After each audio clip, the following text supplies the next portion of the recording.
Hello friends, welcome to English Pesa Aasaya. இன்னைக்கு நம்ம இந்த சேனல் என்ன பார்க்க போறோம் அப்படினா 20 sentences. வழக்கம் போல நம்ம 20 sentences பார்த்துட்டு இருக்கோம். இந்த இதுக்கு நான் தமிழ்ல சொல்ல நீங்களும் எங்க கூட சேர்ந்து இங்கிலீஷ்ல ட்ரை பண்ணுங்க. அப்போ உங்களுக்கு இன்னும் கொஞ்சம் பெட்டரா அண்டர்ஸ்டாண்ட் ஆகும். நம்ம சேனல் ஃபர்ஸ்ட் டைம் பார்க்கறீங்க அப்படினா மறக்காம Subscribe பண்ணிக்கோங்க. பக்கத்துல இருக்க பெல் ஐகானையும் கிளிக் பண்ணிக்கோங்க. வீடியோ ஸ்கிப் பண்ணாம முதல்ல இருந்து கடைசி வரைக்கும் பாருங்க.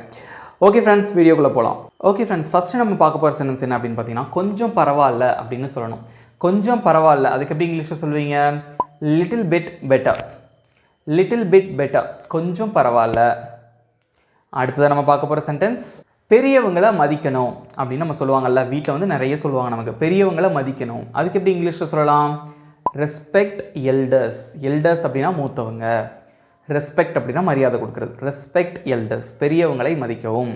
ஓகே फ्रेंड्स, அடுத்து நம்ம பார்க்க போற சென்டென்ஸ் என்ன அப்படி பாத்தீங்கன்னா எங்கேயோ வச்சிட்டேன். ஓகேவா? ஒரு மொபைலையோ இல்ல ஒரு கீ சாவி, வீட்டு சாவி இந்த மாதிரி எங்கேயோ வச்சிரீங்கன்னு வெச்சுக்கோங்களேன். எங்கேயோ வச்சிட்டேன் அப்படினு சொல்லணும். அதுக்கு எப்படி இங்கிலீஷ்ல சொல்லலாம்? I have put it somewhere. I have put it அப்படினா எங்கேயோ போட்டேன் வச்சிட்டேன். somewhere அப்படினா எங்கேயோ. I have put it somewhere. நான் எங்கேயோ வச்சிட்டேன். அடுத்து நம்ம பார்க்க போற சென்டென்ஸ் கவலைப்படுறதுக்கு ஒண்ணும் இல்ல. கவலைப்படுறதுக்கு ஒண்ணுமே இல்ல. அதுக்கு எப்படி இங்கிலீஷ்ல சொல்வீங்க? சிம்பிள் தான், ட்ரை பண்ணுங்க. nothing to worry. nothing to worry, கவலைப்படுறதுக்கு ஒண்ணும் இல்ல. அடுத்து நம்ம பார்க்க போற சென்டென்ஸ் பயப்படுறதுக்கு ஒண்ணும் இல்ல. பயப்படுறதுக்கு ஒண்ணும் இல்ல. அதுக்கு எப்படி இங்கிலீஷ்ல சொல்வீங்க? nothing to fear. nothing to fear. fearனா பயம், nothingனா ஒண்ணுமே இல்ல. பயப்படுறதுக்கு ஒண்ணும் இல்ல. nothing to fear. அடுத்து நம்ம பார்க்க போற சென்டென்ஸ் ரொம்ப நேரம் விளையாடாத. அதுக்கு எப்படி இங்கிலீஷ்ல சொல்வீங்க? ரொம்ப நேரம் விளையாடாதே. don't play for a long time. don't play for a long time. ரொம்ப நேரம் விளையாடாத. அடுத்து நம்ம பார்க்க போற சென்டென்ஸ் பெரியவங்களை மதிக்கணும் அப்படி நம்ம சொல்லுவாங்கல்ல, வீட்ல நிறைய சொல்லுவாங்க நமக்கு பெரியவங்களை மதிக்கணும். அதுக்கு எப்படி இங்கிலீஷ்ல சொல்லலாம்? Respect elders. எல்டர்ஸ் அப்படினா மூத்தவங்க, ரெஸ்பெக்ட் அப்படினா மரியாதை கொடுக்கிறது. ரெஸ்பெக்ட் எல்டர்ஸ், பெரியவங்களை மதிக்கவும். அடுத்து நம்ம பார்க்க போற சென்டென்ஸ் சொல்றதுக்கு பெருசா ஒண்ணும் இல்ல.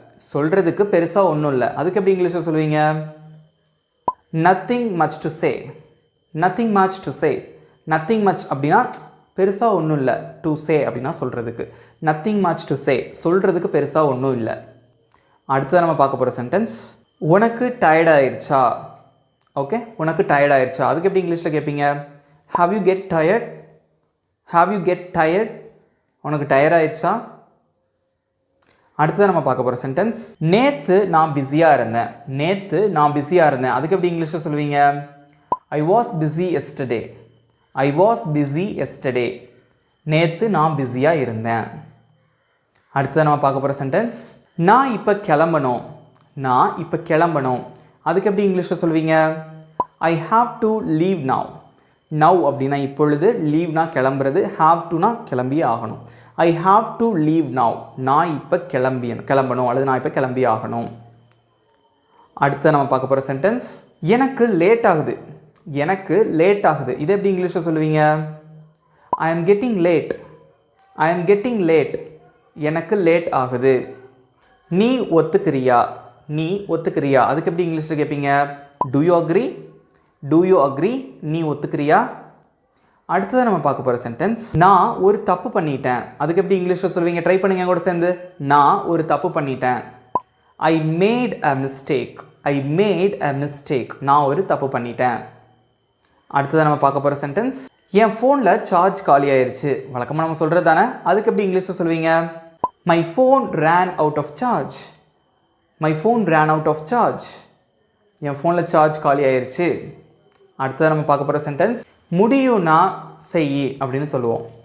ஓகே, முடிஞ்சா செய் அப்படின்னு சொல்லுவோம்ல. அதுக்கு எப்படி இங்கிலீஷ்ல சொல்லலாம்? do if you can.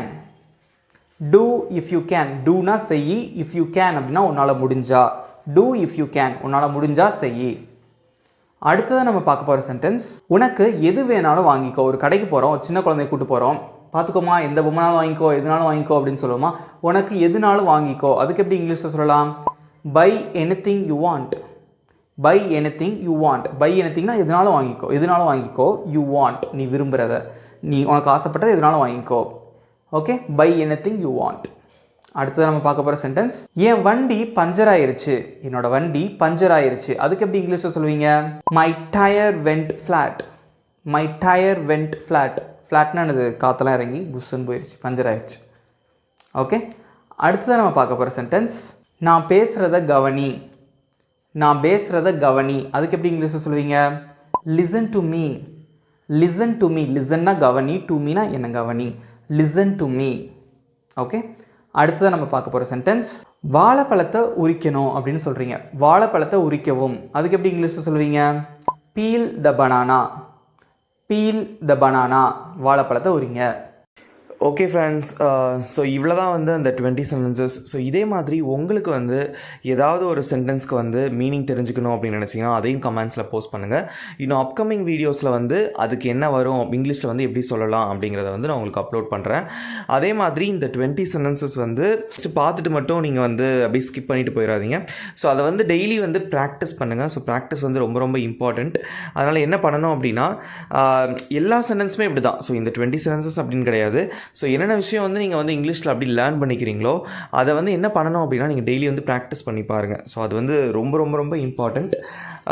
அது மட்டும் இல்லாமல் வேறு என்ன பண்ணலாம் அப்படின்னா, நிறைய வேர்ட்ஸ்க்கு வந்து நீங்கள் வந்து மீனிங் தெரிஞ்சுக்கோங்க. இப்போ அந்த 20 சென்டென்சஸ் இருக்குது அப்படின்னா இதிலே வந்து நிறைய வேர்ட்ஸ் இருக்கும். ஸோ அதுக்கு வந்து மீனிங், ஒவ்வொரு வேர்டுக்கு வந்து மீனிங் தெரிஞ்சுக்கோங்க. அதை மாற்றி மாற்றி என்னென்னா புதுசாக நம்ம வந்து நிறைய சென்டென்ஸ் வந்து ஃப்ரேம் பண்ணலாம். ஓகேவா? ஸோ மெயினான விஷயம் என்ன அப்படின்னா, just you have to understand so each and every meaning, you have to understand the meaning of each and every word in a sentence. ஓகேவா? ஸோ அது வந்து ரொம்ப இம்பார்ட்டண்ட். வேறு என்ன பண்ணணும் அப்படின்னா, இப்போ ஒருத்தர் பேசும்போது நம்ம லிசன் பண்ணணும். அதுவும் இம்பார்ட்டண்ட். ஏன்னா லிசன் பண்ணால் மட்டும்தான் நம்ம வந்து ரிப்ளை பண்ண முடியும். அதனால் நல்லா ஒருத்தர் பேசும்போது இங்கிலீஷில் பேசுனாங்க அப்படின்னா நல்லா லிசன் பண்ணுங்கள். அதுக்கு வந்து எப்படி நம்ம வந்து கரெக்டாக இங்கிலீஷில் சொல்லலாம் அப்படின்னு யோசித்து நீங்கள் வந்து ஆன்சர் பண்ணுங்கள். முதல்ல வந்து it will take some time. ஆனால் அதுக்கு ஆட்டோமேட்டிக்காக வந்து அந்த டைம் வந்து போக போக அப்படி கொஞ்சம் ரெடியூஸ் ஆயிரும். நீங்களும் வந்து கொஞ்சம் சரளமாக வந்து இங்கிலீஷில் வந்து பேச முடியும். அதுக்கு முன்னாடி சின்ன சின்ன சென்டென்ஸ், நம்ம தமிழில் சொல்கிற எல்லா சென்டென்ஸ்க்குமே என்ன பண்ணுங்கள் அப்படின்னா இங்கிலீஷில் அப்படி பேச ட்ரை பண்ணி பாருங்கள். So it will be very easy. என்ன பண்ணுறீங்க அப்படின்னா, இந்த 20 சென்டென்சஸையும் நீங்கள் வந்து வழக்கமாக யார்கிட்டையாவது பேசி பாருங்கள். ரிப்பீட்டடாக ஒரு சென்டென்ஸை நம்ம சொல்ல தான் அது நம்ம மைண்டில் வந்து ரிஜிஸ்டர் ஆகும். ஒரு தடவை படிச்சுட்டு விட்டிங்கன்னா, இப்போ நாளைக்கு நமக்கு வந்து என்ன சென்டென்ஸ் தமிழில் இதுக்கு எப்படி இங்கிலீஷில் வரும் அப்படின்னு யோசிக்கும் போது உங்களுக்கு மறக்கிற மாதிரி இருக்கும். அதனால் என்ன பண்ணுறீங்கன்னா, ரிப்பீட்டடாக ஒரு விஷயத்தை வந்து பண்ணிகிட்டே இருங்க. நீங்கள் ஒரே சென்டென்ஸஸ் திரும்ப திரும்ப பேசி பழகிட்டீங்கன்னு வச்சுக்கோங்களேன், அதுவே உங்களுக்கு அப்படியே என்ன சொல்கிறது, ஈஸியாக வந்துடும் உங்களுக்கு. ஓகேவா? அந்த ஃப்ளோ வரும், அந்த ப்ரொனன்சியேஷன் கரெக்டாக வரும். ப்ரொனன்சியேஷன் ரொம்ப முக்கியம். அதே மாதிரி அந்த எக்ஸ்ப்ரெஸ் பண்ணி பேசுகிறது, எக்ஸ்ப்ரெசிவாக பேசுகிறது, அதெல்லாமே ரொம்ப முக்கியம். அதெல்லாம் எப்போ வரும் அப்படின்னா, நான் ஒரு தப்பு பண்ணிட்டேன் அப்படின்னா ஐ மேட் அ மிஸ்டேக், அதெல்லாம் ஸ்ட்ராங்காக சொல்லணும். நம்ம சொல்கிறது கரெக்டு தான் அப்படிங்கிற அந்த கான்ஃபிடென்ட் வந்து நமக்குள்ளே இருக்கணும். அதுக்கு என்ன பண்ணணும்னா நீங்கள் ப்ராக்டிஸ் பண்ணணும். ஓகே ஃப்ரெண்ட்ஸ், நம்ம வீடியோ வந்து ஃபஸ்ட் டைம் பார்க்குறீங்க அப்படின்னா மறக்காமல் சப்ஸ்கிரைப் பண்ணிக்கோங்க. பக்கத்தில் இருக்க பெல் ஐக்கானையும் கிளிக் பண்ணிக்கோங்க. உங்கள் ஃப்ரெண்ட்ஸுக்கும் ஷேர் பண்ணுங்கள். இன்ஸ்டாகிராமோட லிங்க் வந்து நான் கீழே டிஸ்கிரிப்ஷனில் கொடுத்துருக்கேன். இன்ஸ்டாகிராம்லேயும் நம்மளோட பேஜை வந்து நீங்கள் ஃபாலோ பண்ணுங்கள். வீடியோ பிடிச்சிருந்தா லைக் பண்ணுங்கள், கமெண்ட் பண்ணுங்கள். Thank you friends.